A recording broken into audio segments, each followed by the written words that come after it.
എല്ലാ പാട്ടും ഒന്നും മോശമല്ല, ചില പാട്ടുകളുണ്ട്, നല്ല പാട്ടുകളുണ്ട്, എല്ലാം ഒന്നും മോശമല്ല. എന്നാലും പണ്ട് കുഞ്ഞാപ്പിച്ചാൻ അമേരിക്കയിൽ പോകുമ്പം വേറൊരാളെ ശുശ്രൂഷ ചെയ്യിപ്പിച്ച് വെച്ച് പോയി. നമ്മുടെ ടി എ ചെറിയാച്ചൻ ഈയിടെ കടന്നുപോയ കറുകച്ചാല സെൻട്രൽ പാസ്റ്റർ, ബഹുമാന്യ കർത്തൃ പാസ്റ്റർ, അദ്ദേഹം ഒരാളെ ശുശ്രൂഷ ചെയ്യിപ്പിച്ച് ഞാൻ അമേരിക്കയ്ക്ക് വരുന്നിടം വരെ. അപ്പം അച്ഛൻ അങ്ങ് പോയി.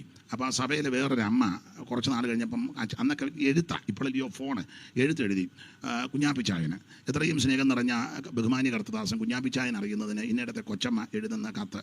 അപ്പോൾ എഴുതിയതിൽ ഒത്തിരി കാര്യം എഴുതിയതിൽ ഒരു വാചകം ഇതാ: ഇവിടെ വിളമ്പിന് യാതൊരു കുറവുമില്ല എന്ന് പറഞ്ഞാൽ ഏൽപ്പിച്ച പുള്ളി നന്നായിട്ട് പ്രസംഗിക്കുന്നുണ്ടെന്നാ. ഇവിടെ വിളമ്പിന് യാതൊരു കുറവുമില്ല, എന്നാലും അമ്മ വിളമ്പുന്നതല്ലയോ നല്ലത്. എന്തിനാ ഒത്തിരി എടുക്കുന്നത്? മതി. അച്ചായൻ കത്ത് വായിച്ച ഉടനെ തന്നെ ടിക്കറ്റ് എടുത്ത് ഇഞ്ഞ് വരുമായിരുന്നു നെടുങ്ങാടപ്പള്ളിക്ക്. വന്നില്ലായിരുന്നെങ്കിൽ സഭയെ പ്രശ്നം ഉണ്ടായേനെ. അവരൊക്കെ ബുദ്ധിയുള്ളവരായതുകൊണ്ട് കൊച്ചമ്മ ആരുടെയും പേരും പരാമർശിച്ചില്ല. ആവശ്യമില്ലാത്ത ഒന്നും നമ്മളാന്ന്